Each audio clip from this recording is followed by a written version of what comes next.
update. Now, when Westfield Stratford opened in East London, some feared that it would have a detrimental impact on a neighbouring smaller shopping centre. However, more than a year on, it seems it's had quite the opposite effect, and business has gone up by 20% on the previous year. Let's get more from Sonia Jessup, who's in Stratford for us now. Sonia.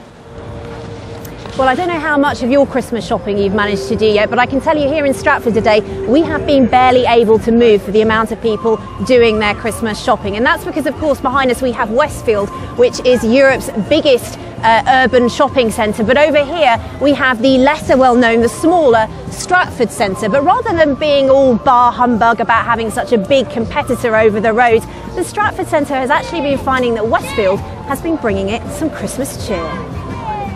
Champagne for Christmas shoppers at Westfield.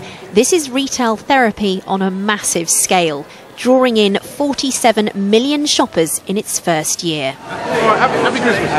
Happy New Year, mate. Across the road at the Stratford Centre, shopping is on a smaller scale. Darren Brooks was among stallholders worried about Westfield's arrival, but has found it's actually brought in new customers. Since Westfield has been open, we've had a lot more people that have come in, say from outside the East End, that used to live in the East End, and have come in and come over to us to see how Stratford's changed, and if it has changed, and if the same faces are here. In fact, the Stratford Centre's never been busier. It's had 26 million shoppers this year, up 20% compared to last. What we're now seeing with Stratford and Westfield is that Stratford is more of a destination shopping centre. So we're seeing more customers coming into the Stratford Centre and different customers that perhaps we wouldn't have seen before. Manning the perfume counter in Boots, Khan Mohammed says some customers did prefer to go to Westfield at first, but now he says they're back, and he thinks he knows why. I felt it like I'm lost. That's my personal opinion, you know. And the shops were like kind of, for me, they were too big. To me, it's like more cozy atmosphere here, more natural, more traditional.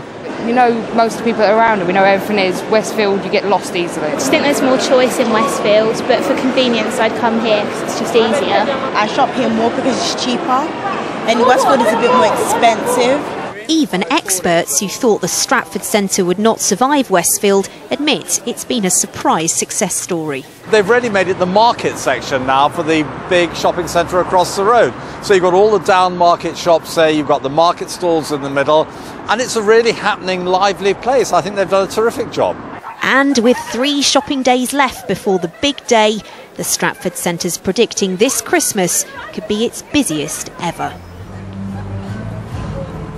Now, you may be wondering how much of this is down to the Olympic effect. Well, of course, Westfield was the gateway to the Games. They had 8.5 million extra visitors during the event. But the Stratford Centre says that business has been doing very well since then, and it's more than happy, it says, to have such a giant as a next-door neighbour. OK, Sonia, thank you.